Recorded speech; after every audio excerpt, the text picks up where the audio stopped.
Hi there folks, so it's book review time again. I've just finished reading this book, Good Behaviour by Molly Keane, and I wanted to first of all talk a little bit about the author because this is an author I'd not actually come across before. This was a book, also one of those books left behind by my mother. My mother passed away nearly 2 years ago now. She used to live with me. I was her carer for a while. But before her dementia developed, she read quite a lot as well. And she left quite a lot of books in my bookshelf.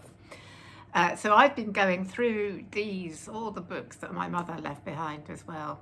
And this is one of those books that she left. And because I'd not come across this author before, I looked a little into her because I was quite interested to know more about who she was. So Molly Keane was an Irish writer. She was a novelist and playwright, born in 1904, and she died in 1996.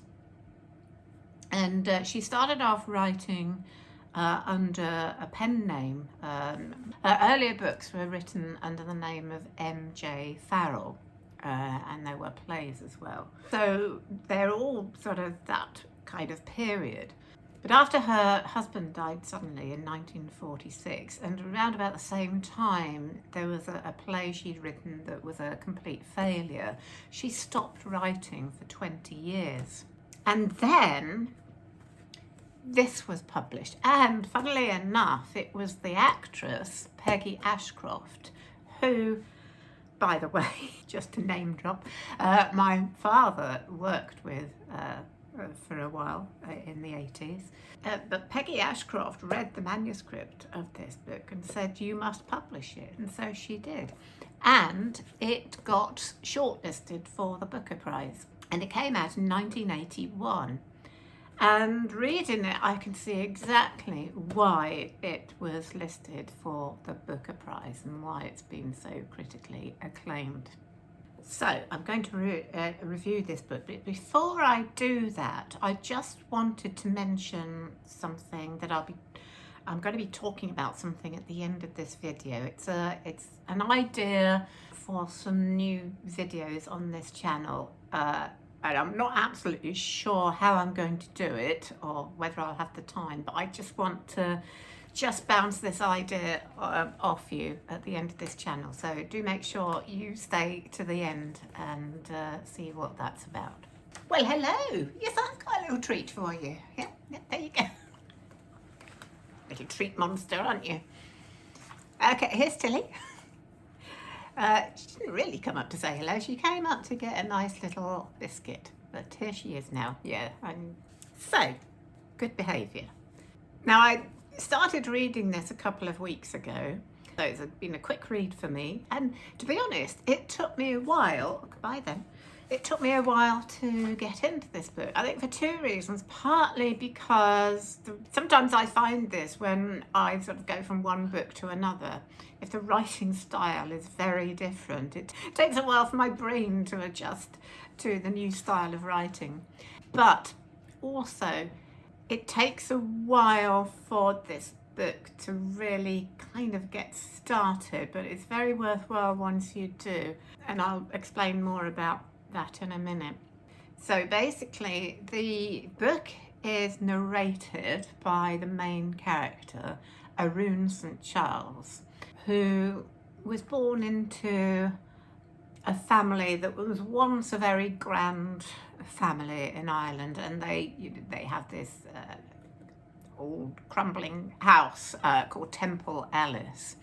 The book starts out it's kind of at the end with the death of her mother, and there is a kind of suggestion that Arun has fed her something that doesn't agree with her, and possibly on purpose, but why? We'll see.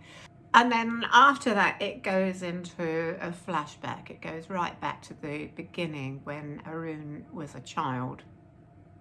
And one of the reasons why it took me a while to get into it, because she goes into a long story about the previous life of her a governess, a woman called Mrs. Brock, who is also a very interesting character. But I did keep wondering why have we gone off on this tangent? But there is a reason for it. It is relevant to the unfolding story. Now, once we got back to Arun's childhood with growing up with her brother, suddenly the story began to really take off for me. And I also began to realise why this novel is so exceedingly clever. It's called Good Behaviour for a reason. This main character, Arun St. Charles, is the narrator, as I said, but she is an unreliable narrator. And throughout this book, basically, we are invited to read between the lines. There are all kinds of things going on that Arun, despite being the narrator, does not understand, does not realise. Partly because everybody around her won't speak of certain matters. Everyone's polite. It's good behaviour, emotions are not allowed to be shown. No one talks about sex, relationships, all those things that go on under the surface. And we begin to realise how much under an illusion poor Arun is. And this kind of gets worse as the book goes on. She's a large woman who has grown up with a very cold mother, a father who is kind of, I suppose, more interested in hunting and horses. And although you can see that he has a great fondness for Arun, it's not really supposed to be shown. There's no demonstrative show of emotions, because that would be, in that society, that would be seen as kind of bad behaviour. So poor old Arun is, although living in a sophisticated society, she is not sophisticated in the sense of really knowing that much about life. And we realise at one point that she is completely deluded about a particular relationship. And it's both heartbreaking and funny at the same time. We feel sorry for her, but we also can't help but chuckling because we know what's going on and she doesn't. That's what's so clever about this writing, that we can see what's going on underneath. And this book, although it does make you laugh and chuckle, there's a lot of tragic things that happen too. There's a lot of death, and of course there is grief, but it's grief that is not really allowed to be expressed, because not expressing grief is good behaviour. The wonderful undercurrents in this book that we see of sex and jealousy and love and relationships going on under the surface, as well as the really bad financial situation that this family has gotten into, but I'm totally in denial about it.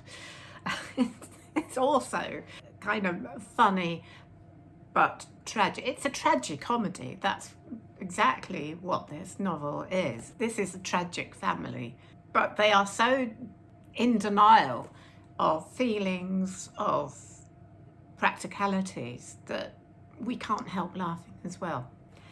It's so clever, and I must say that once I'd got into, about, quarter, third of the way through, I just really began to enjoy this book and just found it immensely satisfying. And by the end of the book, we do actually, you know, there is a reason for that strange death at the beginning. We kind of understand that. So it's quite difficult to talk about, but I don't want to give too much away because, you know, one of the delights of this book is that feeling of reading between the lines. I think with an unreliable narrator, it's always immensely satisfying for the reader to know what's going on when the narrator doesn't. So I don't want to give too much of that away to spoil that for you. But yes, if you've never come across Molly Keane, I would really recommend this book, Good Behaviour. It was a great comeback for this author who hadn't written or published anything for over 20 years. So yeah, I'm really glad I read it. So I always tell you at the end of a book review which book I'm going to be reading next. This is a series of books that most of you will know very, very well. Although I know the films very well, I know the stories very, very well, I've never actually read all of the books. So a few years ago I set about remedying that and reading them one by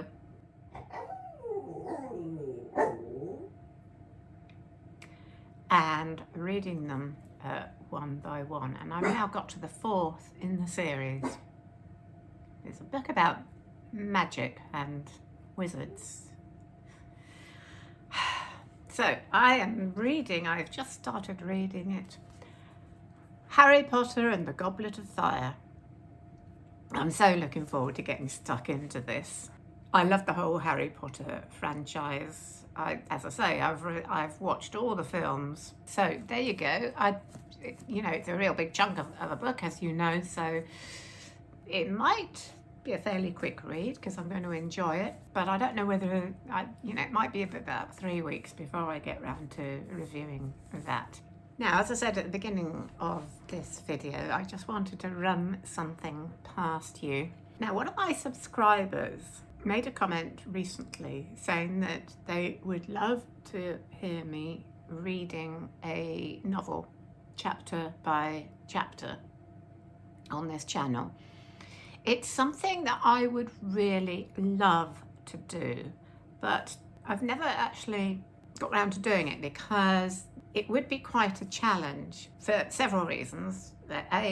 Time-wise, it's the logistics of getting that done, and when, you know, because I'm a really busy person, how long it would take me to narrate a whole novel, edit and publish it. I'm thinking that it would probably have to be uploaded weekly onto YouTube. So I'd have to probably do the whole thing first and then publish it week by week. So it wouldn't probably not going to happen for a while.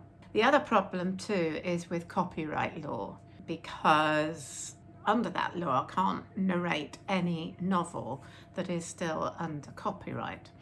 So that means any novel where the author is still alive or where the author has been dead for less than 75 years. I think it's 75 years, I'm pretty sure that's right. So it would either have to be a novel probably written in the 19th century or very early 20th century, or possibly one of my own novels. So I'd love to hear what your thoughts are on this. If there's enough interest, I'll also write a post at some point, sort of maybe do a little survey and with a list of possible books and see what people think. But I'd just like to hear your initial thoughts about this, because it would be a lot of extra work for me, but at the same time I would really enjoy doing it. So if you would love me to do that, and you have any ideas for the novels that you would like me to read, nothing too long, so probably not Dickens, then yeah, do let me know in the comment section and tell me what you think. So that's it. I'm just running this idea past you, and then I'll have a think about how viable it's going to be if there's enough interest. So there you go. So that's that. So there we go. That's it for now. Here's Tilly. Come to say goodbye.